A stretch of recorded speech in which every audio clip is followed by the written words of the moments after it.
The first light of dawn crept across the vast Wyoming grasslands, painting the endless sea of prairie grass in shades of gold and amber.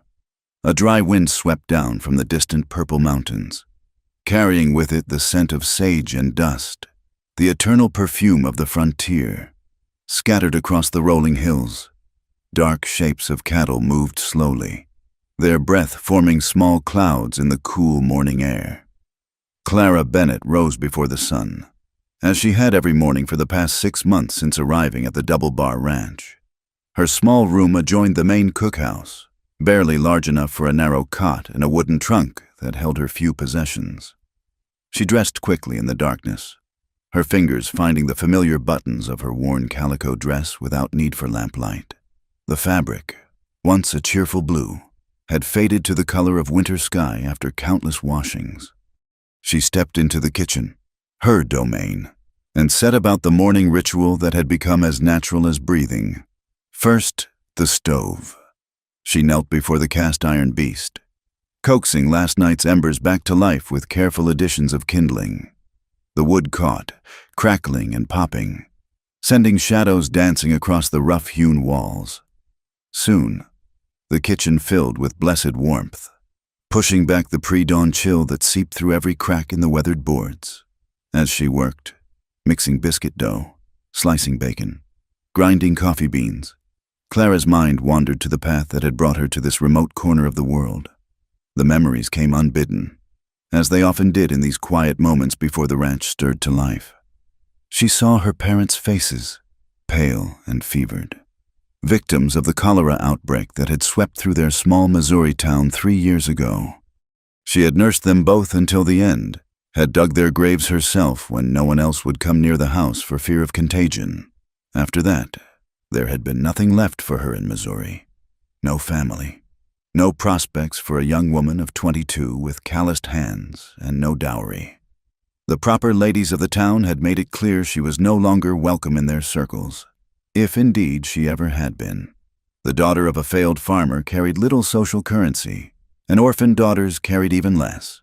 So she had sold what little remained: her mother's china, her father's pocket watch, the family Bible, and bought passage west. She'd heard there was work to be had on the great cattle ranches, that strong backs and willing hands were valued more than pedigree or social graces. It had taken months of searching, of enduring the leering gazes and crude propositions of men who saw a woman traveling alone as either desperate or disposable. But eventually, she'd found her way to the Double Bar, where old Pete, the trail boss, had taken pity on her and offered her work cooking for his crew. The coffee was boiling now, its rich aroma filling the kitchen. Clara pulled it from the heat and set about preparing the rest of breakfast. 20 hungry cowboys would soon descend upon her kitchen like a plague of locusts, and they expected their food hot and plentiful. She had learned quickly that a well-fed crew was a productive crew, and her ability to turn simple ingredients into satisfying meals had earned her a grudging respect among the men. The first rays of sunlight were just touching the kitchen windows when she heard the sound of hoofbeats approaching. It was unusual. The men typically stayed in the bunkhouse until she rang the breakfast bell. Clara wiped her flour-dusted hands on her apron and peered out the window. A lone rider was tying his horse to the hitching post near the cookhouse. Even in the dim light, she could see he was a stranger.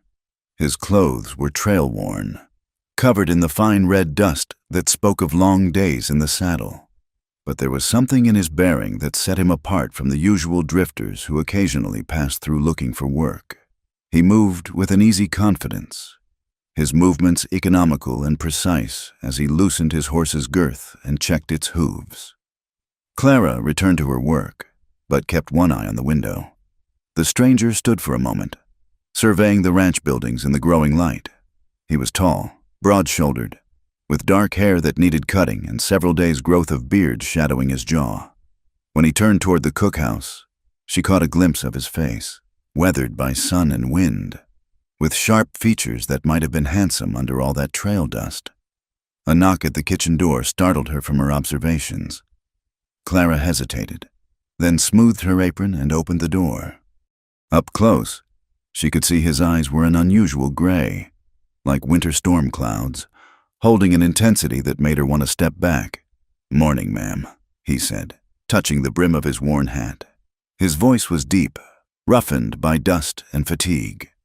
"Sorry to trouble you so early. I've been riding all night and was wondering if I might trouble you for a cup of that coffee I smell. I'd be happy to pay." Clara found herself nodding before she'd made a conscious decision. "No need for payment. Come in. You can wash up at the pump there if you like." "Much obliged." He moved to the pump, working the handle until clear water flowed. He washed his face and hands, slicking back his dark hair.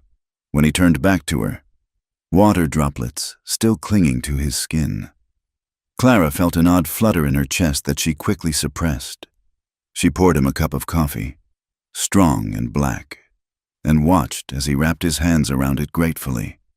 "You looking for work?" she asked, returning to her biscuit making. "Could be," he replied. "Depends on what's available. I'm a fair hand with cattle and horses." "You'll need to speak with Pete. He's the trail boss. He and the boys will be up soon enough. You're welcome to wait and take breakfast with them if you've a mind to." "That's kind of you. Miss Bennett? Clara Bennett. Pleased to meet you. Miss Bennett, I'm Nathan Cross." She nodded, not offering her hand as he hadn't offered his. It wasn't the way of things out here, and she'd learned to navigate the careful boundaries between men and women on the ranch. "Where you coming from, Mr. Cross?" "Here and there," he said vaguely. "Been drifting a while, looking for the right place to light for a spell." It was a common enough story. The West was full of men running from something or searching for something, often both at the same time. Clara didn't press. Everyone was entitled to their secrets. She returned to her cooking, aware of his presence in a way that unsettled her. He sat quietly at the small table she kept for the rare occasions when someone needed to conduct business in the kitchen, sipping his coffee and watching the sunrise through the window. There was a stillness about him that was unusual in her experience of cowboys and drifters. Most were fidgety, eager to fill silence with talk. But Nathan Cross seemed comfortable with quiet, content to exist in the moment without need for words. The peace was broken by the clanging of the breakfast bell, which Clara rang precisely at 5:30. Within minutes, the thunder of boots on wooden planks announced the arrival of the crew. They filed in, 20 men in various states of wakefulness, filling the kitchen with the smell of leather, tobacco, and hard work. Well, said Jake Morrison, one of the younger hands, spotting Nathan. "Looks like we got ourselves a visitor." Nathan stood, setting down his coffee cup. "Morning, gentlemen.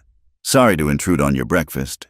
Miss Bennett was kind enough to let me wade in out of the cold. Old Pete, grizzled and bow-legged from 50 years in the saddle, squinted at Nathan through rheumy eyes. "You the one I heard riding in before sunup?" "That'd be me, Nathan Cross. I'm looking for work if you've got any to spare." Pete grunted, helping himself to coffee. "Might be we could use another hand. Lost 2 men last week to gold fever. Damn fools lit out for the Black Hills." He studied Nathan more closely. "You any good with cattle?" "I've pushed my share of herds." Nathan replied, "Can you rope?" "Well enough." "Shoot?" "When necessary." Pete nodded slowly. "Well, we can give you a try. $1 a day and found. You can bunk with the boys if that suits." "Suits fine. I'm obliged." The matter settled. The men turned their attention to breakfast. Clara had learned to serve efficiently, moving between the stove and the long table with practiced ease, keeping platters full and coffee cups topped. She was aware of Nathan's eyes following her movements, not in the leering way she'd grown accustomed to from some men, but with what seemed like genuine interest, or perhaps curiosity. After the men had eaten their fill and filed out to begin the day's work, Nathan lingered. "That was a fine meal, Miss Bennett. Best I've had in longer than I can remember." "It's nothing fancy," Clara said, beginning to clear the dishes. "Just simple fare. Sometimes simple is best." He picked up his hat from the table. "I wonder, would it be all right if I took my meals here with the others? I mean, rather than the bunkhouse. I find I prefer a quieter setting when I can get it." Clara paused in her work. It was an unusual request. Most new hands were eager to integrate with the crew, to establish their place in the complex hierarchy of ranch life. I suppose that would be all right, as long as Pete doesn't object. I'll clear it with him. Nathan moved toward the door, then paused. I heard someone playing a harmonica last night as I was riding in. Lonely sound, but beautiful. Reminded me of... He trailed off, seeming to catch himself. Well, good day to you, Miss Bennett, and thank you again for the kindness. After he left, Clara stood in the sudden quiet of her kitchen, hands still in the dishwater, wondering at the strange sensation in her chest.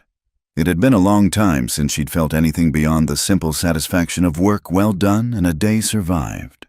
But something about Nathan Cross, the quiet intensity of him, the way he'd said her name, the mystery that clung to him like trail dust, had stirred something she'd thought buried with her parents in Missouri. Outside, she could hear the sounds of the ranch coming alive. Cattle lowing, horses nickering, men shouting orders and good-natured insults. It was a hard life, but an honest one. She had carved out a place for herself here through sheer determination and hard work.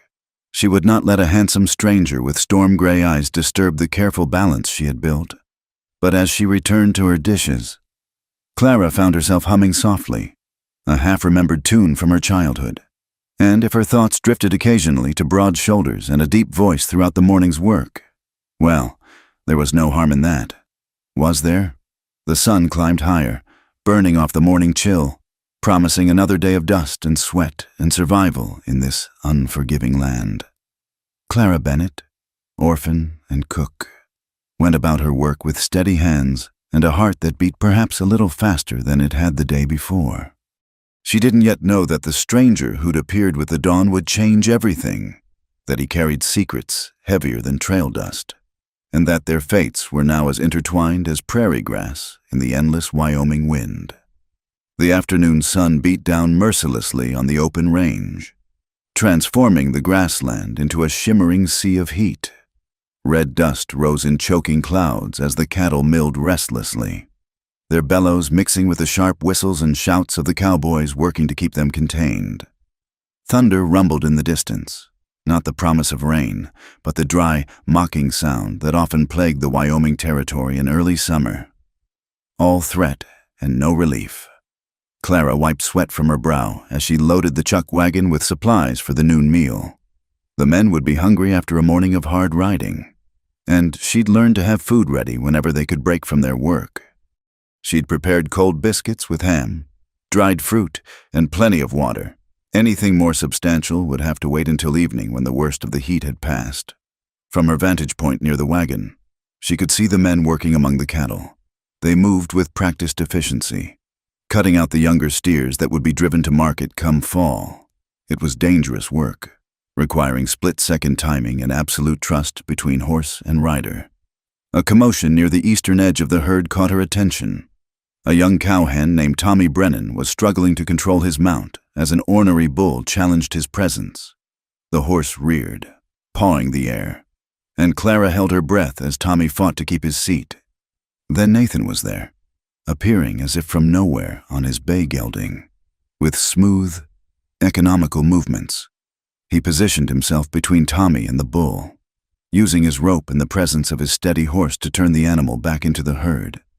It was over in seconds, but Clara had seen enough to recognize the skill involved. Nathan spoke briefly to Tommy. She could see the younger man nodding emphatically, then wheeled his horse and returned to work as if nothing had happened. "That new fellow's got some sand," said a voice beside her. Clara turned to find Marcus Jefferson, the ranch's only black cowhand, collecting water from the barrel on her wagon. Marcus had been with the Double Bar for 3 years, earning his place through sheer skill and determination, despite the prejudice he often faced.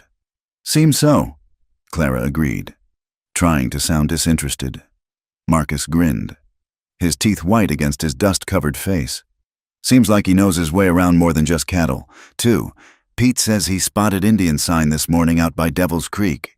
Tracks not more than a day old. The new man read them like a book. Knew exactly how many riders and which direction they were headed." Clara felt a flutter of unease. Relations with the local tribes had been peaceful for several years, but everyone knew how quickly that could change. Hostile? Nathan didn't think so. Said it looked like a hunting party. Probably Shoshone heading up into the mountains for elk. Still, Pete's doubling the night watch just to be safe. The noon break was called, and the men converged on the chuck wagon like iron filings to a magnet. Clara served efficiently, noting how Nathan hung back until the others had gotten their food. When he finally approached, she handed him a plate without being asked. "Thank you, Miss Bennett." He found shade beneath the wagon and sat cross-legged in the dirt, seemingly unbothered by the dust and heat that had the other men grumbling. "You did well out there," Clara said before she could stop herself. "With Tommy, I mean." Nathan looked up at her, those gray eyes unreadable beneath the brim of his hat. "Boy just needs more time in the saddle. He'll make a good hand once he learns to trust his horse. Not every man would have risked himself for a green kid. Wasn't much risk." He took a long drink of water. "Besides, we look out for each other out here. Has to be that way." Clara wanted to ask more, about where he'd learned to ride like that, about the Indian sign, about the way he seemed to see everything while appearing to look at nothing. But Jake Morrison chose that moment to swagger over, thumbs hooked in his belt.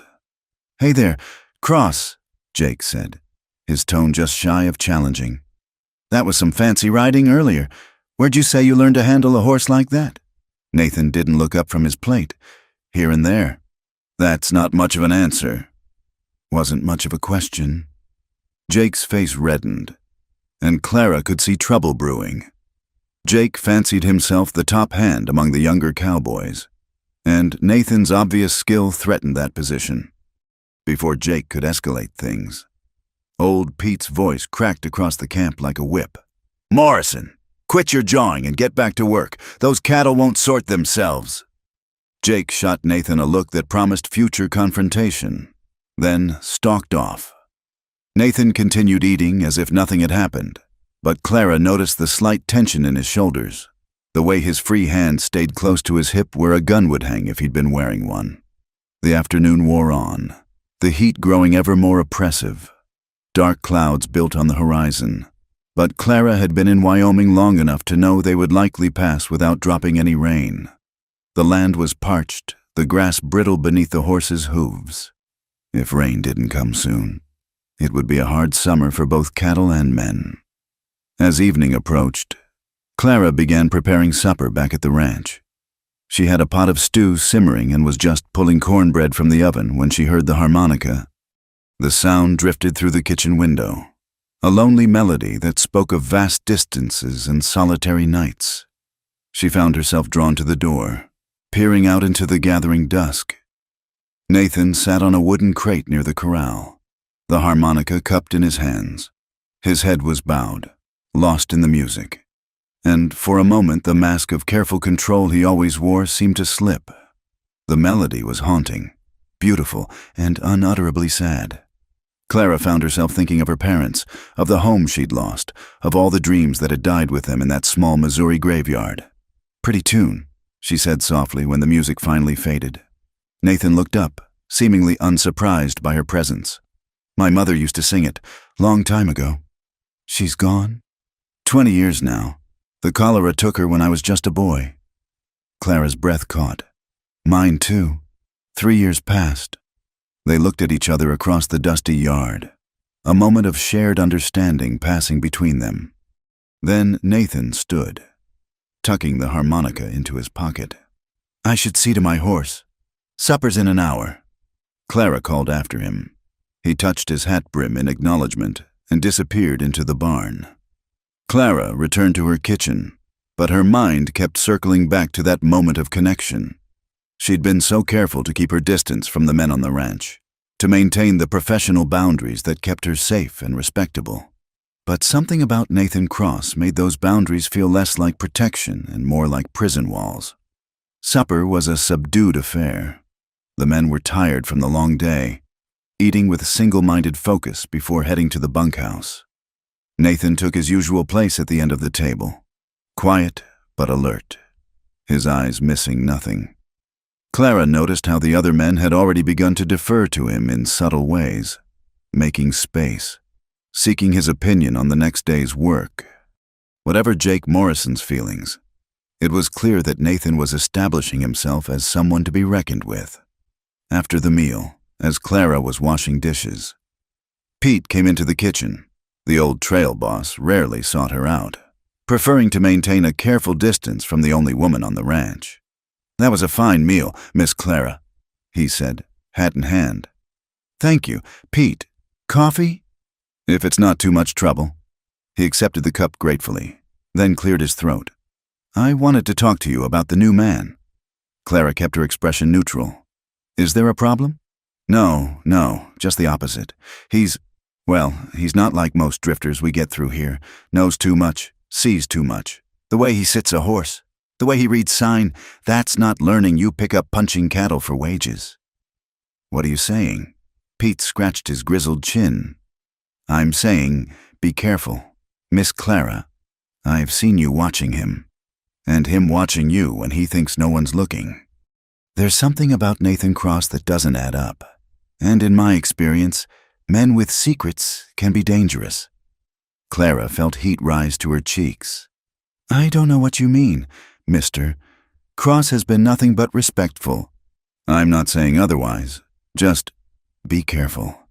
You're under my protection here, and I take the responsibility seriously." After Pete left, Clara stood alone in her kitchen, hands wrapped around her own coffee cup. Outside, night had fallen completely, bringing blessed coolness to the air.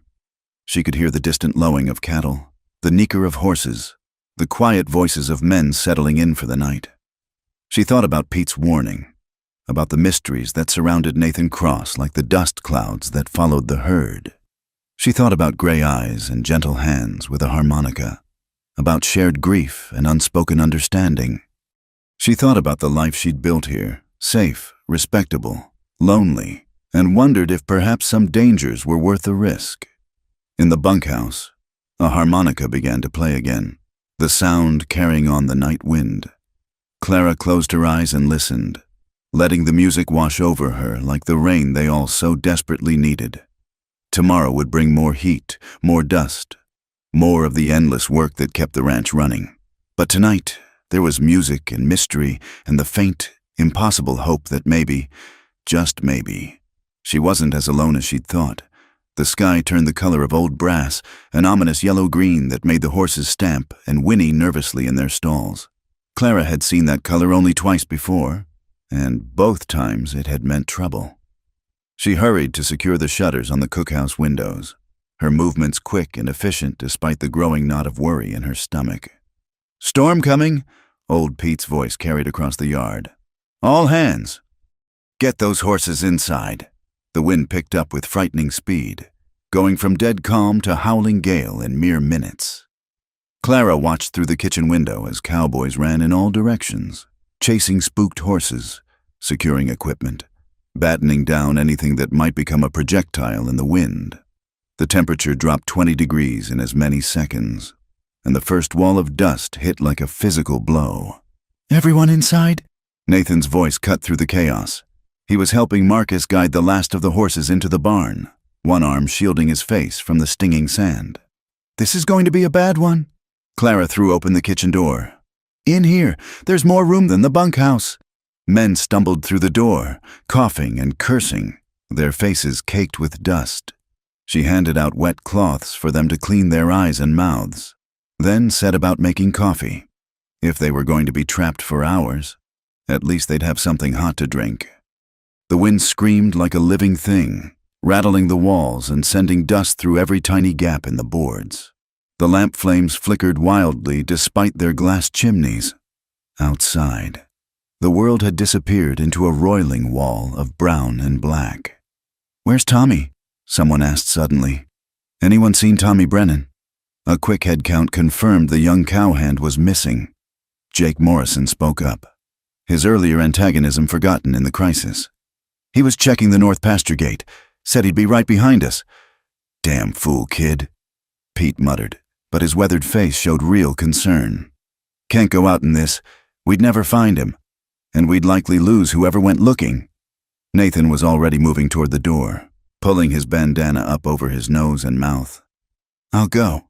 "Like hell you will," Pete said. "I won't lose 2 men to stupidity." "I'm not asking permission." Nathan's gray eyes were hard as flint. "Get me a rope. 50 feet should do it." Clara found herself stepping forward. "You can't go out there. You can't even see 3 feet in front of your face."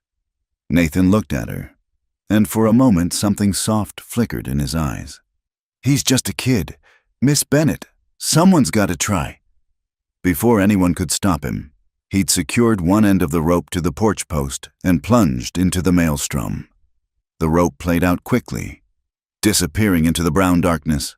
The men waited in tense silence, some praying, others cursing. Clara stood by the door, her hands clenched so tightly, her nails bit into her palms. Minutes stretched like hours. The rope went slack, then taut, then slack again. Just when Pete was organizing a second rescue party, the rope jerked 3 times, the agreed-upon signal. The men hauled together, pulling against the wind's fierce resistance. 2 shapes materialized from the dust storm, Nathan half carrying, half dragging Tommy Brennan. They stumbled through the door and collapsed on the floor. Tommy was barely conscious, his breathing labored and wheezing. Nathan wasn't much better, his exposed skin raw and bleeding from the sand's assault. Clara dropped to her knees beside them, her fear transforming into purposeful action. "Get him on the table," she ordered, her voice brooking no argument. The men jumped to obey, lifting Tommy onto the long wooden table where they usually took their meals.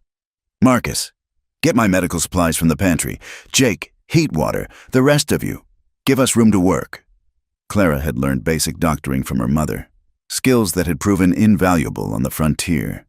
She checked Tommy's breathing, felt for broken bones, examined the gash on his forehead where something, probably a flying branch, had struck him. "He'll be all right," she said finally. "The dust got to his lungs, but they're clearing. This cut needs stitching, though." As she worked on Tommy, she was intensely aware of Nathan sitting nearby, quietly tending his own injuries. His hands were torn and bleeding from the rope, his face scoured raw by the sand. When she finished with Tommy, she moved to Nathan's side. "Let me see those hands." "I'm fine." "No, you're not." She took his hands in hers, examining the damage. The rope had cut deep, and sand was embedded in the wounds. "This needs cleaning or it'll fester." He submitted to her ministrations without further protest, wincing only slightly as she cleaned and bandaged his hands. Up close, she could see lines of pain around his eyes, the cost of his heroic action written on his face. As she worked, the lamplight caught something at his throat, a leather cord disappearing beneath his shirt. "What possessed you to go out there?" she asked softly. "Someone had to." "That's not an answer." He looked at her then, really looked at her, and Clara felt her breath catch. "When I was about Tommy's age, I got caught in a blizzard, thought I was going to die, frozen and alone, but someone came for me. Someone who had no reason to risk themselves for a nobody kid." His voice dropped even lower. "I've never forgotten that, never will." Clara finished wrapping the last bandage, but found herself reluctant to release his hands. "Who was it? Who saved you?" Nathan's jaw tightened almost imperceptibly. "A man who taught me that we're all we've got out here, that if we don't look out for each other, we're no better than the animals." The storm raged on for 3 more hours, though its fury gradually diminished. The men passed the time with cards and stories, the crisis having broken down some of the usual barriers. Tommy recovered enough to sit up and sip some broth, embarrassed by the fuss, but grateful to be alive. When the wind finally died to a manageable level, the men filed out to assess the damage. Clara began cleaning up the makeshift medical station, very conscious that Nathan had remained behind. "Thank you," he said simply, "for taking care of my hands." "Thank you for saving Tommy." She paused in her work. "Pete was right. You know, you're not just another drifter. Everything about you, the way you ride, the way you take charge in a crisis, even the way you hold yourself, speaks of a different kind of life." Nathan was quiet for a long moment. "We all have our histories, Miss Bennett." Some of us are just trying to leave them behind. And some of us can't, Clara said, thinking of her parents, of the life she'd lost. No matter how far we run. No, Nathan agreed. Some things follow you wherever you go. They stood there in the lamplit kitchen, dust still settling around them, the air charged with more than the storm's electrical aftermath. Clara felt herself swaying slightly toward him, drawn by something stronger than propriety or common sense. A crash from outside broke the spell. Shouts arose as the men discovered part of the barn roof had been damaged. Nathan stepped back. The moment shattered. I should go help, he said. Nathan. He paused at the door. What you did today? It was the bravest thing I've ever seen. He gave her a long look, and she thought she saw something like pain flash across his features. Bravery and foolishness often wear the same face. Miss Bennett. The trick is knowing which is which. After he left, Clara stood alone in her kitchen, her heart racing like she'd been the one running through the storm. She pressed her hands to her flushed cheeks, trying to regain her composure. The carefully maintained walls she'd built around herself were crumbling, undermined by gray eyes and gentle hands, by courage and mystery, and a loneliness that echoed her own. Outside, she could hear the men working to repair the storm damage, their voices carrying on the now still air. Life on the ranch would go on, as it always did, shaped by the demands of cattle and weather and the turning of the seasons. But something had shifted during those hours of shared danger, something that couldn't be easily put back in place.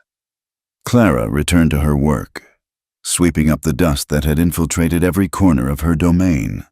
But her thoughts kept returning to Nathan's words. Some things follow you wherever you go. She wondered what shadows dogged his steps, what had driven him to risk everything for a boy he barely knew. Most of all, she wondered if two people running from their pasts might somehow find a future together, here in this harsh and beautiful land that demanded everything and promised nothing except the chance to try again tomorrow. The sun broke through the dissipating clouds just before sunset, painting the storm-scoured landscape in shades of gold and rose. It was a reminder, Clara thought, that even the fiercest storms eventually pass. The question was what remained standing in their wake, and what new growth might spring from ground watered by their fury. The wagon wheels groaned and creaked over the rutted dirt road leading to Millbrook, the nearest town to the Double Bar Ranch. Clara sat beside old Pete on the high seat, her list of supplies carefully tucked in her pocket. Behind them, the wagon bed held empty barrels for flour and sugar, crates for canned goods, and bundles of hides to trade. Nathan rode alongside on his bay gelding, his eyes constantly scanning the horizon, a habit Clara had noticed in all the men who'd spent time in dangerous country. The journey to town took 4 hours on a good day, and this was not a good day. The recent storm had washed out sections of the road, leaving deep gullies that threatened to snap an axle if navigated carelessly. Pete handled the team with the expertise of decades, but Clara could see the strain in his weathered hands as he fought to keep the wagon steady. There's talk in town about you, Pete said suddenly, his eyes fixed on the road ahead. Clara's stomach tightened. What kind of talk? The usual kind. Unmarried woman, living among men. Some folks got nothing better to do than wag their tongues. She lifted her chin. Let them talk. I know my own worth. That you do, Miss Clara.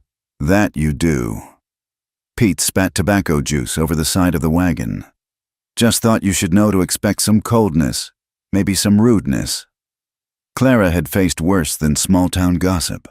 She'd survived the loss of everything she'd held dear, had carved out a place for herself through sheer determination. Still, the warning stung. She'd hoped that distance from civilization might mean distance from its judgments, but human nature was the same everywhere. Millbrook appeared as a dusty smudge on the horizon, gradually resolving into a collection of weatherboard buildings clustered along a single main street. The church steeple rose highest, followed by the water tower near the railroad depot. Saloons outnumbered other businesses 3-1, their batwing doors already swinging despite the early hour. As they rolled down Main Street, Clara became aware of the stairs. Women in calico and gingham paused in their shopping to whisper behind gloved hands. Men lounging outside the saloons tracked their progress with knowing grins. She kept her back straight, her gaze fixed ahead, but heat climbed her cheeks. Pete pulled up outside Morrison's general store, no relation to Jake Morrison, despite the shared name. Nathan dismounted and tied his horse to the hitching post, then surprised Clara by offering his hand to help her down from the wagon. "Thank you, Mr. Cross," she said formally, conscious of watching eyes. Inside the store, the familiar scents of coffee, leather, and pickle brine provided momentary comfort. Clara presented her list to Mr. Morrison, a thin man with pomaded hair and a perpetual look of dyspepsia. He studied it with unnecessary scrutiny. "That's quite an order. Miss Bennett, is it?" "It is. For the Double Bar Ranch, as usual." He made a show of checking his ledger. "The ranch credit is good, of course, though I do wonder—" He let the sentence hang, his implication clear. "Wonder what, exactly?" Nathan's voice came from directly behind Clara. She hadn't heard him enter, but his presence filled the doorway, solid and somehow threatening despite his casual stance. Morrison's Adam's apple bobbed. Nothing at all. I'll get this filled right away." As Morrison scurried to gather supplies, Clara became aware of another presence in the store. Mrs. Adelaide Hutchins, the banker's wife and Millbrook's self-appointed arbiter of morality, stood near the fabric display. Her steel-gray hair was pulled into a bun so severe it stretched her features, and her expression could have curdled milk. "Miss Bennett," she said, the title dripping with disapproval. "How interesting to see you in town." "Mrs. Hutchins." Clara nodded politely, though her jaw clenched. "I must say, I've heard the most extraordinary things about your situation at the ranch, living among all those men, with no proper female companionship or supervision. It's quite shocking. I fail to see what's shocking about honest work. Ma'am?" Mrs. Hutchins sniffed. "A woman's place is in the home. Miss Bennett, a proper home with a husband and children, not gallivanting about the countryside like some what?" Clara's voice had gone dangerously quiet. "Ladies." Nathan stepped smoothly between them, his hat in his hand, all courtesy. "Perhaps we might continue this conversation outside. Mr. Morrison seems to need more room to work." Mrs. Hutchins looked Nathan up and down, her thin lips pursing further. "And you are?" "Nathan Cross. Ma'am, I work at the Double Bar. Another drifter, I suppose. They do seem to collect them out there." She gathered her skirts as if proximity to them might soil the fabric. "Good day to you both, though I use the term loosely." After she swept out, Clara found her hands were trembling, not from fear, but from rage. How dare that woman judge her? What did she know of necessity, of survival, of making your own way in a world that offered few options to women without means? "Pay her no mind," Nathan said quietly. "Some folks got so little in their lives they have to fill it up with other people's business." Clara looked up at him, surprised by the understanding in his voice. "It's not the first time I've heard such things. Won't be the last. Doesn't make it right." They worked together to load the supplies, Nathan's presence discouraging any further confrontations. But Clara could feel the weight of stares, hear the whispered conversations that stopped when she passed. At the feed store, the proprietor served her with bare civility. At the post office, the clerk handed over the ranch's mail without meeting her eyes. The final stop was always the most difficult. The butcher shop was located between two saloons, requiring Clara to run a gauntlet of lounging cowboys and drifters.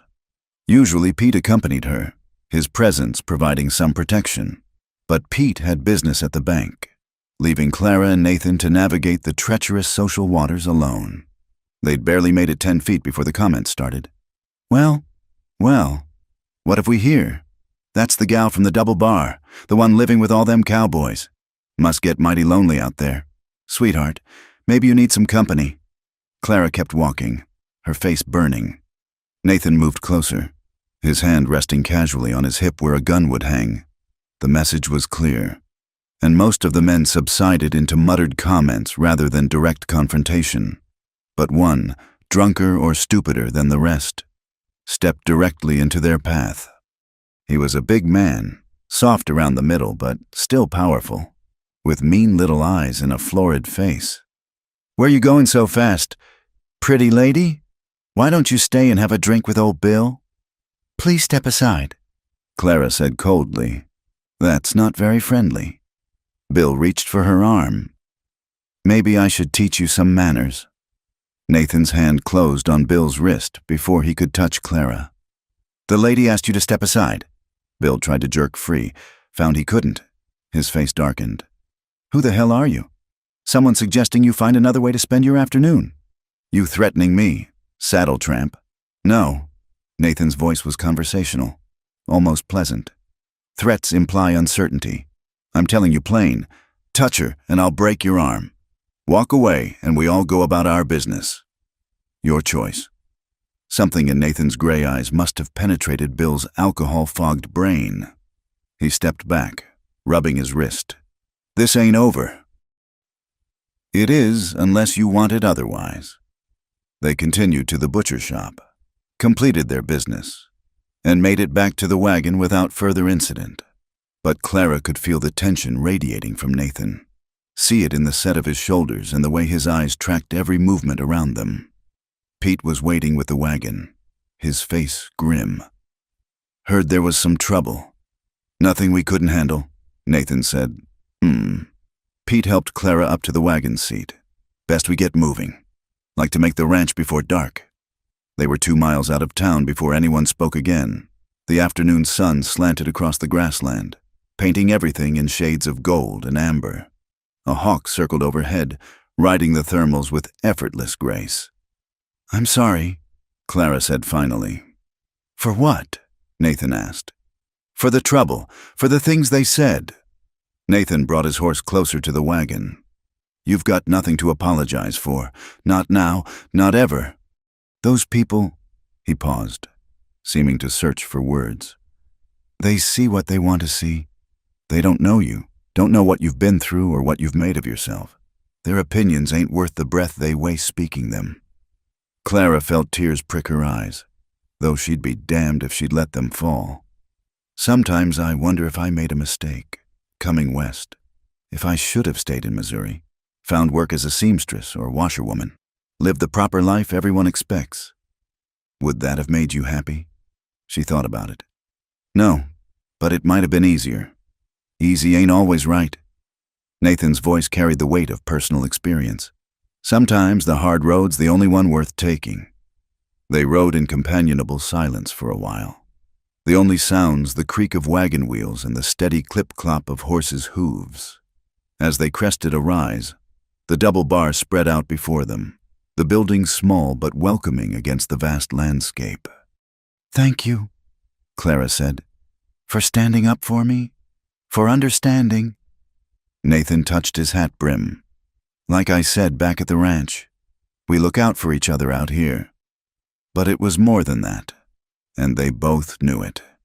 The careful distance they'd maintained was eroding, worn away by shared trials and growing understanding. Clara could feel the change like electricity in the air before a storm. Dangerous, exhilarating, and impossible to ignore. As they rolled into the ranch yard, the sun setting behind them in a blaze of color, Clara made a decision. She would not let the opinions of narrow-minded townspeople drive her from the life she'd built. She would not cower or apologize for choosing freedom over propriety. And if that meant facing down every gossiping matron and drunken cowboy in the territory, so be it. She caught Nathan watching her, something like admiration in his storm-gray eyes. Whatever secrets he carried, whatever had driven him to this remote corner of Wyoming, she was glad he was here, in a world full of people eager to judge and condemn. She'd found someone who understood the courage it took to live life on your own terms. The moon hung like a silver dollar in the cloudless sky, casting long shadows across the ranch yard. Clara couldn't sleep. The events in town that afternoon had left her restless, her mind churning over Mrs. Hutchins' words and the ugly confrontation with the drunk. She'd finally given up on rest and come out to sit on the cookhouse porch, wrapped in her mother's old shawl against the night chill. The ranch was quiet save for the usual nocturnal sounds, horses shifting in their stalls, the distant lowing of cattle, the chirp of crickets. Then she heard it, hoofbeats approaching from the north, moving fast, too fast for honest travel at this hour. Clara stood, her heart beginning to race. The night watch should have challenged any riders, but she'd heard no shouts, no signals. She was about to run for the bell when Nathan materialized from the shadows, his finger to his lips. "Get inside," he whispered. "Lock the door and stay away from the windows." "What's happening?" "Riders coming. 6, maybe 7. They've been shadowing the herd all day." His gray eyes were hard as flint in the moonlight. "This isn't a social call." The hoofbeats grew louder. Clara could see shapes moving in the darkness now, spreading out to surround the main buildings. Her mouth went dry as she recognized the tactical movement of men who'd done this before. "The others!"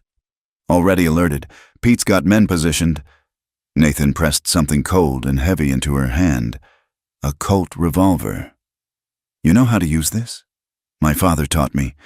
"Good. Don't hesitate if they get past us." He started to turn away, then paused. "Clara, whatever happens, stay inside." Before she could respond, gunfire erupted from the direction of the corral. Muzzle flashes lit the darkness like deadly fireflies. Clara heard Pete's voice bellowing orders, the crack of rifles from the bunkhouse windows, the whinnying of frightened horses. She retreated into the cookhouse but didn't lock the door. If any of their men were wounded, they'd need somewhere to go. Crouching by the window, she peered out through a crack in the shutters. Dark figures darted between buildings, the raiders trying to reach the corral where the remuda was kept. The ranch hands had turned the bunkhouse into a fortress, laying down covering fire that kept the attackers at bay. A figure crashed through her door, and Clara spun. Raising the revolver, it was Marcus, his shirt dark with blood. "Just a graze," he gasped. "But Tommy's hit bad. He's in the barn." Clara grabbed her medical supplies and followed Marcus into the chaos. They hugged the buildings. Using the shadows for cover, bullets whined overhead, thinking into wood with dull thuds. The barn door stood partially open, and they slipped inside. Tommy lay propped against a hay bale, his face pale in the lantern light. Jake Morrison knelt beside him, pressing a bloody cloth to the young man's shoulder. For once, Jake's usual swagger was replaced by genuine concern. "Bullet's still in there," Jake said as Clara knelt beside them. "He's losing a lot of blood." Clara worked quickly, her hands steady despite the continuing gunfire outside. She'd extracted bullets before, a necessary skill on the frontier, but never under these conditions. Tommy moaned as she probed the wound, his eyes rolling back. "Hold him still," she ordered. Jake and Marcus complied, their faces grim. The bullet came free with a wet sound, followed by a fresh flow of blood. Clara packed the wound, her movement swift and sure. Outside, the gunfire was intensifying. She could hear Nathan's voice, calm and controlled, directing the defense. "They're trying for the horses," someone shouted. "Let them try." That was Pete. "Johnson, Williams, cover the gate. Don't let them—" His words were cut off by an explosion that shook the barn. Clara threw herself over Tommy as dust and debris rained down. Through the ringing in her ears, she heard men screaming, horses neighing in terror. "Dynamite," Marcus said, his dark face ashen. "They're using dynamite." The barn door burst open. 3 raiders rushed in, guns drawn. Clara acted without thinking, raising the Colt and firing. The lead man spun and fell. Marcus and Jake opened fire simultaneously, dropping the other 2. The sudden violence left Clara shaking, the gun heavy in her hand. "Nice shooting, Miss Clara," Jake said with something like respect. The battle raged for what seemed like hours but was probably less than 30 minutes. Gradually, the gunfire became more sporadic. Clara heard horses galloping away. Then Pete's voice calling the all clear. They emerged from the barn to find the ranch yard looking like a battlefield. The corral gate had been blown off its hinges, and several buildings showed damage from bullets and the explosion. Nathan appeared, moving with a slight limp, his shirt torn and bloody. Everyone accounted for. Tommy's hurt bad, but he'll make it, Clara reported. What about the others? 2 men wounded, none dead. We were lucky. Nathan's expression was grim. They got about 20 horses, including some of the best breeding stock. Pete joined them, reloading his rifle as he walked. Recognized 2 of them, Buck Lawson's boys. They've been hitting ranches all along the Sweetwater. Why us? Clara asked. Why now? Nathan and Pete exchanged a look she couldn't interpret. Maybe random, Pete said, but his tone suggested otherwise. Nathan, take 5 men at first light. See if you can track them. I'll be ready. Nathan turned to Clara. You did good tonight, real good. After he left, Clara stood in the dusty yard, trying to process what had happened. She'd shot a man, maybe killed him. She didn't know and found she didn't want to. It had been necessary, but the weight of it settled on her shoulders like a lead blanket. The rest of the night passed in a blur of activity. Clara tended wounds, made coffee, helped the men repair what damage they could. As dawn broke gray and subdued over the ranch, she found herself alone with Nathan by the corral. He was saddling his horse, preparing to lead the pursuit. You're hurt, she said, noticing how he favored his left leg. Just a scratch. Let me look. He started to protest, then seemed to think better of it. The wound was a deep graze along his thigh, already showing signs of infection. Clara cleaned it with carbolic, trying not to notice the other scars marking his body, evidence of a violent past. This needs proper doctoring, she said. After we get the horses back? Nathan, she paused, searching for words. Pete said he recognized some of the raiders, but there's more to it, isn't it? This wasn't random. Nathan was quiet for a long moment, his hands stilling on the saddle. No, it wasn't random. Does it have something to do with you? With your past? He turned to face her fully, and Clara saw something in his eyes she hadn't seen before. Vulnerability. Maybe, I hope not, but maybe. Who are you really, Nathan Cross? He reached out, his fingers barely brushing her cheek. Someone trying to be better than he was. Someone who thought he could leave the past behind. His hand dropped. I should never have come here. Should never have put you all at risk. Don't. Clara's voice was fierce. Don't you dare ride out of here thinking you brought this on us. The West is full of men like Buck Lawson. They don't need reasons beyond greed and opportunity. You don't understand. Then help me understand. She grasped his arm. Whatever you're running from, whatever you've done, you're not that man anymore. The Nathan Cross I know risks his life for others. He stands up for what's right. She stopped, realizing she was revealing too much. Clara, her name on his lips was like a prayer. If you knew the truth, then tell me. For a moment, she thought he would. His mouth opened, the words hovering on the edge of speech. Then Marcus called from across the yard, breaking the spell. Nathan, we're ready to ride. Nathan stepped back, the mask sliding back into place. Take care of Tommy and the others. We'll be back by nightfall, with or without the horses. Clara watched him mount up and lead 5 men out of the yard, their figures soon swallowed by the vast landscape. She pressed her hand to her cheek where he'd touched her, wondering if she'd ever learn the secrets that haunted him, wondering if it mattered. The attack had changed something fundamental at the double bar. They'd been blooded now, had proven they would fight for what was theirs. But Clara knew this wasn't over. Buck Lawson wouldn't take defeat lightly, and whatever shadows dogged Nathan's past were drawing closer. She returned to her cookhouse, to the familiar routines that had anchored her through so much turmoil. But as she kneaded bread for the evening meal, her thoughts kept returning to gray eyes filled with pain and regret, to scarred hands gentle on her skin, to all the words unspoken between them. Outside, storm clouds gathered on the horizon, promising rain that would wash away the blood and dust of battle. But some stains, Clara knew, went deeper than weather could reach. Some wounds could only be healed by truth, trust, and the kind of love that was worth fighting for, worth dying for, if necessary. She said a prayer for Nathan and the men riding with him, then set about preparing for their return. Whatever came next, whatever truths emerged from the shadows, she would be ready. The frontier had made her strong. Love, if that's what this was, would make her stronger still. Clara stood on the hill overlooking the ranch, the wind whipping her skirts around her legs. The sun was setting, painting the grassland in shades of copper and gold.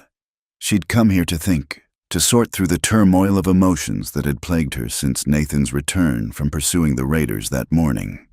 They'd recovered half the stolen horses and captured 2 of Lawson's men. But that wasn't what had Clara seeking solitude. It was the way Nathan had avoided her eyes when he delivered his report. The careful distance he'd maintained throughout the day. Something had changed during that pursuit, something that had hardened his resolve to keep his secrets. Footsteps crunched on the dry grass behind her.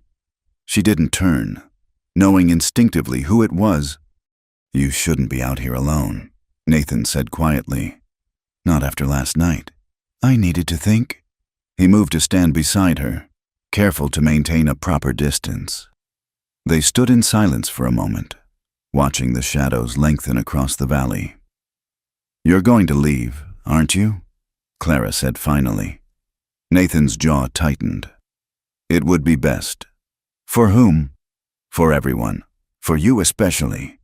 Clara turned to face him fully, anger flashing in her eyes. "Don't you dare make that decision for me. Nathan Cross, whatever name you're actually using." He flinched as if she'd struck him. "Pete told you." "Pete told me nothing. But I'm not blind. The way you carry yourself, the way you handle men and situations. You're no drifting cowhand. You never were." She took a step closer. "One of Lawson's men said something before Jake knocked him senseless. Said Lawson would pay double for the man who used to ride with the Prescott gang." Nathan's face had gone pale beneath his tan. He stared out at the horizon, his hands clenched at his sides. When he finally spoke, his voice was rough with long-suppressed emotion. "Nathan Cross isn't my real name. It's Samuel Prescott. And yes, I rode with my father's gang when I was young and stupid enough to think there was glory in it." He laughed bitterly. "The man you've come to know? He's as much a fiction as a dime novel hero." Clara absorbed this, her heart racing. "Tell me, all of it." Nathan, Samuel, sank down onto a nearby boulder, suddenly looking older than his years. "My father was James Prescott. Maybe you've heard of him. The gentleman bandit. They called him in the papers. He robbed banks and stages from Missouri to California. Always polite. Never killed anyone. At least not at first." Clara sat beside him, close enough to touch but not touching. "You rode with him?" "From the time I was 15. My mother died when I was 8, cholera. Like I told you, Father took me on the road after that. Said it was better than leaving me in some orphanage." His voice turned bitter. "Maybe it was, maybe it wasn't. Hard to say now. What changed?" "Everything. As the takes got bigger, so did Father's ambitions. He brought in harder men who didn't share his scruples about killing. I watched him change. Watched the man who'd taught me to read using the Bible turn into someone I didn't recognize." Nathan picked up a stone, turned it over in his hands. "The Millerville bank job was supposed to be the last one.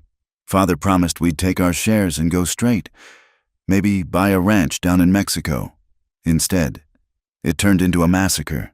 His new partners gunned down 3 innocent people, including a woman who was just trying to protect her child." Clara's breath caught. "What did you do?" "I tried to stop it. Got a bullet from one of Father's men for my trouble." He touched his side, where Clara had seen one of the scars. "Father got me out, took me to a doctor he knew. While I was recovering, he and the rest of the gang were cornered by a posse. They all died in the shootout, including him." "I'm sorry," Clara said softly. Nathan shook his head. "Don't be. By then, I hated him as much as I'd once loved him. Hated what he'd become. what he'd made me become. He tossed the stone down the hillside. I took what money I had and ran. Changed my name. Drifted from place to place. Trying to atone for sins that can't be washed clean. That's who you've been defending. Clara, that's who you've been— He stopped abruptly. Been what? Clara prompted. Been caring for? Nathan stood abruptly. This is why I should leave. You're a good woman. Clara Bennett, you deserve better than a man with blood on his hands and prices on his head. How much? The question caught him off guard. What? How much is the price on your head? $5,000 in Missouri, $3,000 in Kansas, though they think Samuel Prescott is dead. So, he shrugged. Clara rose, moved to stand in front of him. Look at me? When he finally met her eyes, she saw all the pain and self-loathing he'd been carrying. The man who robbed those banks. Is he the same man who risked his life to save Tommy in the storm? The same man who faced down 6 armed men to protect me in town? The same man who watches the sunrise every morning like he's seeing it for the first time? Clara. She cooked for ranch hands, never knowing the handsome stranger owned the land in her heart. Clara said softly, That's what you said during the storm. But you don't own anything, do you? You've been running so long you've forgotten how to stop. I own my past. I own my sins. And I own mine. Clara's voice grew fierce. You think you're the only one with regrets? I let my parents die. I could have forced them to see a doctor sooner. Could have sold everything we had for medicine. Could have— That's not the same, isn't it? We both carry guilt for things we couldn't control. The difference is, I'm not using mine as an excuse to run from the possibility of happiness. Nathan caught her shoulders, his grip gentle but firm. You don't understand the danger. Buck Lawson recognized me, or at least suspected. If word gets out that Samuel Prescott is alive, then we'll face it together. We? His voice was hoarse. Clara reached up, touched his face. Unless you truly want to leave. Unless what's between us means nothing to you. Nathan closed his eyes, leaning into her touch. You know that's not true. You must know. He pulled back, searching her face. I love you, Clara. God help me. I've loved you since that first morning when you let a dusty stranger into your kitchen. But loving me will only bring you pain. And not loving you? Clara asked. What will that bring? Before he could answer, she kissed him. It was not a gentle kiss. It held all the frustration and longing of the past weeks. All the fear and hope tangled together. Nathan resisted for a moment, then surrendered, pulling her against him with a groan of defeat. When they finally broke apart, both were breathing hard. Nathan rested his forehead against hers. This is madness. Maybe, but it's our madness. A cough from the path below made them spring apart. Old Pete stood there, his weathered face carefully neutral. Sorry to interrupt, but we got company coming. 3 riders from town. One of them's wearing a badge. Nathan's hand went automatically to his gun. Clara caught his wrist. Running won't solve anything, she said quietly. She's right, Pete said. Besides, I don't think they're here for you. Word is they're investigating the raid. Sheriff wants to know why Lawson targeted us specifically. They descended the hill together. Nathan walking slightly ahead, every line of his body tense. The riders were just entering the ranch yard. Sheriff Dan Morrison, Jake's uncle, and 2 deputies. Morrison was a fair man, known for enforcing the law with an even hand. Pete, the sheriff said, touching his hat. Miss Bennett, I heard you had some trouble out here. We handled it, Pete replied. So I gathered. Also heard you might have captured some of Lawson's boys. They're in the tool shed. Jake's been watching them. Morrison nodded. Good. We'll take them off your hands. His gaze shifted to Nathan. Don't believe we've met. Dan Morrison. Nathan Cross, Nathan said evenly. They shook hands, Morrison's eyes sharp and assessing. Cross, you were with the group that pursued the raiders. I was. Pete says you led the defense. Says we might have you to thank that this wasn't a lot worse. Nathan shrugged. Everyone did their part. He did. Morrison studied him for another moment, then nodded. Well, we're grateful.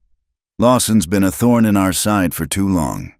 Maybe now we can finally put an end to it." He turned back to Pete. "I'll need statements from everyone who was involved. And Miss Bennett, I understand you had to defend yourself?" "One of the raiders came into the barn where I was treating wounded," Clara said. "I did what was necessary." "No one's questioning that, ma'am. Just need it for the record."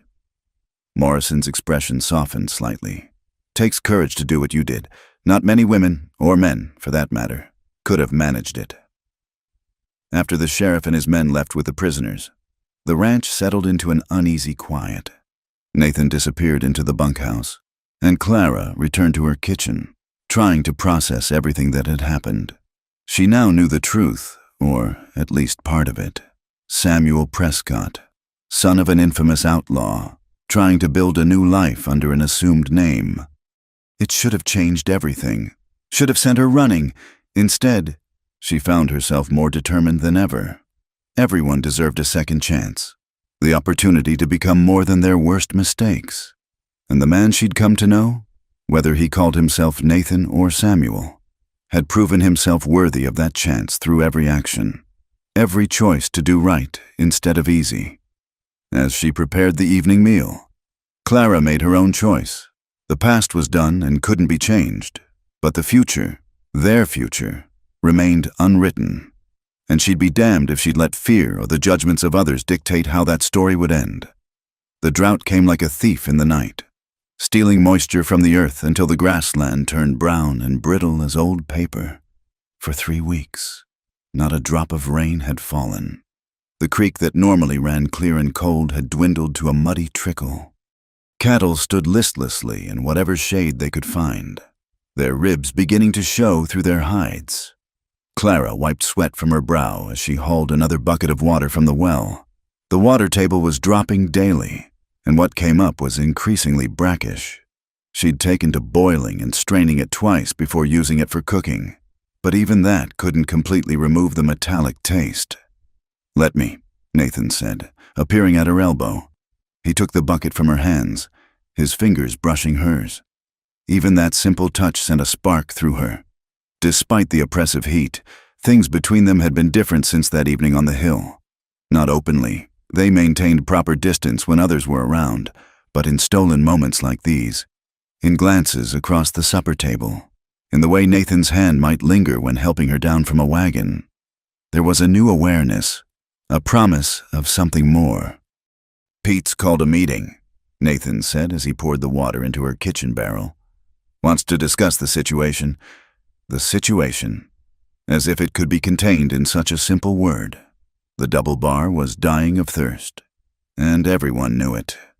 The men gathered in the relative coolness of the barn, their face grim beneath the dust and sweat. Pete stood before them, looking every one of his 60-odd years. "I won't sugarcoat it, boys," he began. "We've got maybe 2 weeks of water left, 3 if we're lucky and careful. The cattle are already suffering. Lost 6 head yesterday, found them dead by the salt lick." "What about driving them north?" Jake suggested. "Heard there's still water up by the Bighorn Mountains." "That's a 2-week drive in good conditions," Marcus countered. "In this heat, with the cattle already weak, we'd lose half the herd. Better than losing all of them," someone muttered. Pete held up a hand for silence. "There's another option. Old Sam Winters told me about a natural spring up in Devil's Canyon. About a day's ride west. Says it never runs dry, even in the worst droughts." Devil's Canyon. Tommy Brennan, recovered from his bullet wound but still pale, shook his head. "That's sacred ground to the Shoshone. They won't take kindly to us bringing cattle there." "Maybe not," Pete admitted.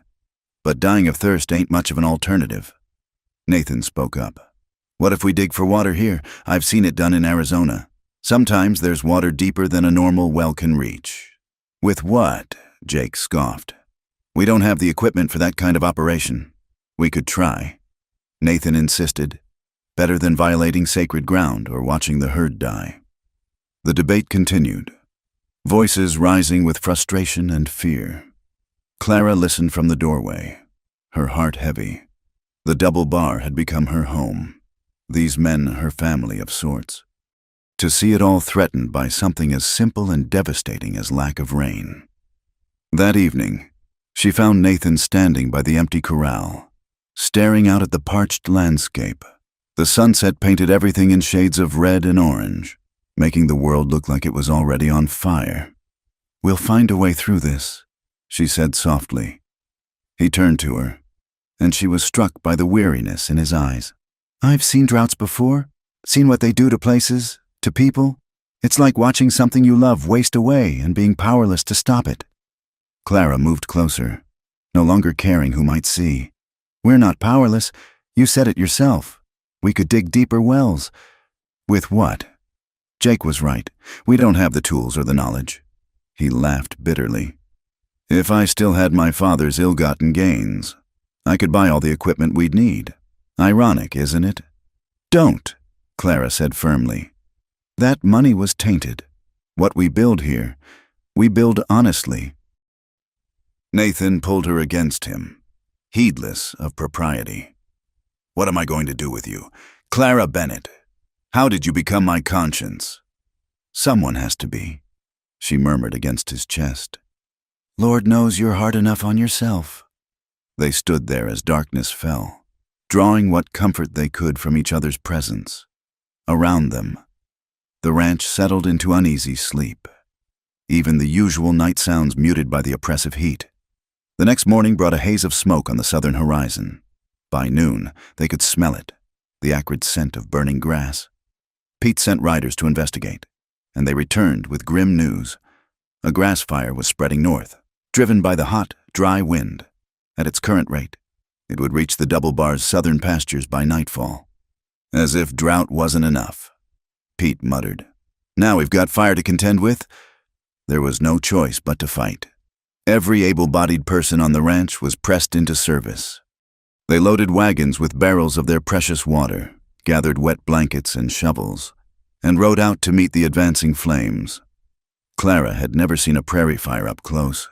It was terrifying in its beauty, a wall of orange and red that devoured everything in its path, sending up billowing clouds of black smoke that blotted out the sun.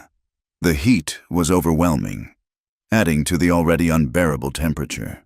"We need to create a fire break," Nathan shouted over the roar of the flames. "Clear a strip of land wide enough that the fire can't jump it." They worked frantically, digging up grass, clearing away anything that could burn. Clara found herself beside Nathan, her hands blistering as she wielded a shovel. Sparks rained down around them, and she could feel her hair singeing from the heat. The fire reached their position just as they finished the break. For heart-stopping moments, it seemed the flames would jump the gap despite their efforts. Then the wind shifted slightly, and the fire began to turn, following the path of easier fuel away from the ranch buildings. But their relief was short-lived. In their fight against the fire, they'd used most of their remaining water. The barrels on the wagons were empty, the ranch's reserves nearly depleted. They'd saved the buildings and the remaining grassland, but at a cost they could barely afford. That night, as Clara tended the burns and injuries from the day's battle, the sky did something it hadn't done in weeks. It rumbled with thunder. Real thunder this time, not the dry mockery they'd grown accustomed to. Lightning flickered on the horizon, and the air took on a different quality, heavy with possibility. "Could it be?" Clara whispered, stepping outside. Nathan joined her, along with most of the ranch hands. They all stood in the yard, faces turned skyward like desperate pilgrims. The wind picked up, cooler than it had been in weeks, carrying the unmistakable scent of rain. The first drops fell just after midnight, fat, heavy drops that struck the parched earth like small explosions. Then the sky opened, and rain poured down in sheets. Men who hadn't shown emotion in years stood with tears mixing with rainwater on their faces. Jake Morrison threw his hat in the air with a whoop. Marcus fell to his knees, hands raised in thanksgiving. Clara found herself spun around in Nathan's arms, both of them laughing like children. He set her down but didn't let go. And there, in the middle of the yard, surrounded by celebrating cowboys and life-giving rain, he kissed her soundly. "Looks like we'll make it after all," Pete said the next morning. surveying the puddles that had formed overnight. The creek was already running stronger, and the cattle had lost their listless look, but the drought and fire had taken their toll. They'd lost nearly a quarter of the herd, and the grassland would take time to recover. The ranch faced a hard winter, with less stock to sell and damaged pastures to restore. "We'll need everyone to tighten their belts," Pete announced at breakfast. "Might not be able to pay full wages for a while." "We'll manage," Marcus said, and others nodded agreement. They'd fought together against drought and fire. Mere hardship wasn't going to drive them apart now. Later that morning, Clara found Nathan repairing fence line damaged by the fire. His shirt was off, revealing the scars she now knew the stories behind. She brought him water, clean, sweet water from their replenished well. "Pete says you're the one who noticed the wind shifting last night," she said. "Says if you hadn't redirected the fire break when you did, we might have lost everything." Nathan shrugged, uncomfortable with praise as always. "Anyone would have done the same." "No," Clara said firmly. "Not anyone. You have a gift for reading the land, for understanding what needs doing. The men see it, Pete sees it, I see it." He set down his tools, studied her face. "What are you saying?" "I'm saying maybe it's time you stopped running. Maybe it's time you let yourself belong somewhere." She took a deep breath. "The double bar needs you. I need you." Nathan pulled her close, resting his forehead against hers. "I don't deserve you." "That's not your decision to make," Clara said. "It's mine, and I've made it." They stood there in the morning sun, surrounded by blackened grass and puddles that reflected the clearing sky. The ranch had survived its trial by fire and drought. They would rebuild, replant, renew, and maybe, Clara thought, two damaged souls could do the same, could build something new and strong from the ashes of their pasts. The sound of hammering echoed across the valley as the ranch hands worked to repair fire damage. It was the sound of determination, of community, of hope. Whatever challenges lay ahead, they would face them together. The double bar had proved it could weather any storm, and so could the love growing between a reformed outlaw and a woman who'd found her home in the most unlikely of places. The rains had brought the grassland back to life, transforming the scorched earth into a sea of green that rippled in the autumn breeze. Wildflowers bloomed in profusion, Indian paintbrush, prairie roses, and goldenrod creating splashes of color against the endless sky. The double bar had survived its trial by fire and drought, and now, 6 weeks later, the ranch hummed with renewed vitality. Clara stood in her kitchen, kneading bread for the evening meal, when she heard the sound of approaching wagons. Through the window, she could see a small convoy winding its way up the road, 3 wagons accompanied by riders, too many for a simple supply run. Her heart quickened as she recognized the lead rider's distinctive gray hat. Nathan had been gone for a week, traveling to Cheyenne with Pete on what they'd called ranch business. They'd been mysteriously close-mouthed about the trip's purpose, and Clara had tried not to let her imagination run wild with possibilities. Now, seeing the wagons loaded with supplies and equipment, she began to understand. The convoy pulled into the yard amid shouts of greeting from the ranch hands. Nathan swung down from his horse, his eyes immediately finding Clara in the kitchen doorway. The smile he gave her was different from his usual reserved expression. It held hope, promise, and something that looked remarkably like joy. "What is all this?" Clara asked, stepping out onto the porch. Pete answered, climbing stiffly down from the lead wagon. "The future, Miss Clara. The future of the Double Bar Ranch." The wagons held wonders: a new windmill for pumping water, fencing materials, seed for replanting the burned pastures, and, most surprisingly, breeding stock. 2 magnificent bulls and several high-quality heifers to improve the herd's bloodline. "How did you pay for all this?" Clara asked, though she suspected she knew the answer. Nathan met her gaze steadily. "There was a reward for the Lawson gang members we captured. $5,000, split among everyone who fought that night." He paused. "And I had some money saved. Clean money. Earned honest." The other men gathered around, examining the supplies with enthusiasm. Jake Morrison, his rivalry with Nathan long forgotten, whistled appreciatively at the windmill components. "This'll mean we can water the north pasture properly, maybe run cattle there year-round." "That's the idea." Pete said, "But there's more." He cleared his throat, suddenly looking uncomfortable. "I'm getting too old for this work. My joints ache every morning, and that fire showed me I don't move as fast as I used to. So I've made a decision." The ranch hands fell silent, their faces showing concern. Pete had been the backbone of the double bar for as long as anyone could remember. "I'm not leaving," Pete continued quickly. "This place is my home, but I'm stepping down as foreman." He turned to Nathan. "I've spoken with the owner back east, told him we've got the right man for the job right here. That is, if he's willing to take it." Clara's breath caught. Nathan stood frozen, clearly stunned by the offer. "Pete, my past. Your past is done," Pete said firmly. "I know who you were. More importantly, I know who you are now. The men respect you. You've got the knowledge and the grit for the job. And unless I miss my guess, you've got reasons to stay and build something here." His eyes flicked meaningfully to Clara. Nathan looked around at the assembled men. Marcus nodded encouragingly. Tommy Brennan grinned. Even Jake stepped forward. "I'd be proud to work for you, boss," Jake said, extending his hand. One by one, the others voiced their agreement. Nathan shook each hand, his expression a mixture of humility and determination. Finally, he turned to Clara. "Well, Miss Bennett, could you see yourself cooking for a ranch run by a former outlaw?" Clara felt tears prick her eyes. "I believe I could manage that.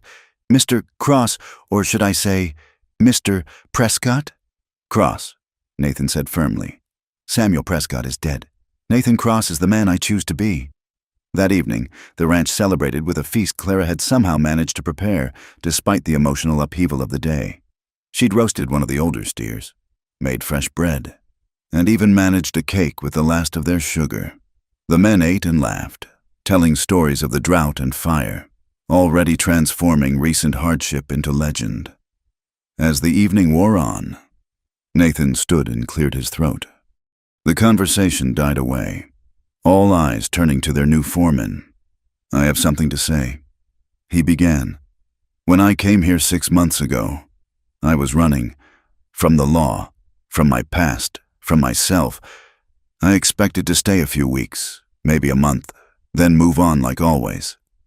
He paused, his eyes finding Clara. "But this place, these people, changed that. You gave me a chance when I didn't deserve one. You stood by me when the truth came out. You made me believe a man could change, could become better than his worst mistakes." He reached into his pocket and pulled out something that caught the lamplight. A simple gold ring. "Clara Bennett," he said, dropping to one knee as the men whooped and hollered. "You saw through my masks and lies and somehow found something worth saving. You've made me want to be the man you see when you look at me. Will you marry me?" Clara's hands flew to her mouth, around her. The ranch hands had gone silent, waiting. She looked down at Nathan, this complicated, brave, broken, and beautiful man who'd ridden into her life like a storm and changed everything. "Yes," she said, her voice strong and clear. "Yes, Nathan Cross, I'll marry you." The yard erupted in celebration. Pete produced a bottle of whiskey he'd been saving, and toasts were raised to the engaged couple. Marcus brought out his fiddle, and soon the night air filled with music and dancing. Even Clara, who hadn't danced since before her parents died, found herself spun around the yard in Nathan's arms. "When?" she asked breathlessly as they swayed together. "Soon as you like," Nathan replied, "though I was thinking we might want to fix up the foreman's house first. It's been empty since Pete moved to the bunkhouse. Needs a woman's touch." "Our home," Clara said wonderingly. "Our own home. If you'll have it. If you'll have me, knowing everything you know." Clara reached up, framed his face with her hands. "I've already chosen. Nathan, I chose the night you went into that storm for Tommy. I chose when you stood up for me in town. I chose when you told me your truth, and I'll keep choosing you. every day, for the rest of our lives. They were married 3 weeks later in the Millbrook Church, with the entire Double Bar crew in attendance. Clara wore her mother's wedding dress, carefully preserved in her trunk and altered to fit. Nathan stood at the altar in a new suit, looking uncomfortable but determined. When the preacher pronounced them man and wife, the cowboys let out a cheer that could probably be heard in the next county. The reception was held at the ranch, with tables set up in the yard and lanterns strung between the buildings. Even some of the townspeople came, curiosity overcoming their previous disapproval. Mrs. Hutchins notably stayed away, but her absence was hardly mourned. As the sun set over their wedding celebration, painting the sky in shades of pink and gold, Clara stood with her new husband overlooking the land that was now truly theirs to protect and nurture. The windmill turned slowly in the evening breeze, pumping life-giving water to the troughs. Cattle grazed peacefully in the restored pastures. The ranch hands celebrated nearby, their laughter carrying on the wind. "No regrets?" Nathan asked softly. Clara leaned into him, feeling the solid warmth of his presence. "Never. This is home. This is family. This is love." He pressed a kiss to her temple. She cooked for ranch hands, never knowing the handsome stranger owned the land in her heart. "He owns more than that," Clara said. "He owns her future, her dreams, her every tomorrow." As the first stars appeared in the vast Wyoming sky, they stood together, the reformed outlaw and the brave cook who'd seen past his shadows to the man he could become. Behind them, the Double Bar Ranch settled into peaceful evening, its buildings solid and welcoming against the endless prairie. They had survived drought and fire, prejudice and past sins. Now, they would build something new and lasting on this unforgiving but beautiful land. The frontier had tested them, scarred them, and ultimately brought them together. In finding each other, they had found themselves, two souls no longer adrift but anchored in love, in purpose, in the promise of all the seasons yet to come. The West was still wild, still dangerous, but they would face it together, come what may. And that, Clara thought as Nathan's arms encircled her, was the greatest adventure of all. In the kitchen of the foreman's house, Clara would continue to cook, no longer for ranch hands alone, but for the family they would build, for the future they would create together. The stove would warm not just food, but a home filled with love, laughter, and the kind of happiness that comes from choosing hope over fear, forgiveness over bitterness, and love over all. Thank you for joining me on this journey through the untamed American West, where love bloomed against all odds between Clara and Nathan. I hope their story touched your heart as much as it touched mine in the telling. I'd love to hear where in the world you're listening to this tale of courage and redemption. Please share in the comments below so we can connect across the miles, just as our characters connected across the vast prairie. Don't forget to subscribe to From Wild West channel for more stories of romance and adventure in the Old West. And please share your thoughts about Clara and Nathan's journey. Did their love story remind you that everyone deserves a second chance? Let me know in the comments.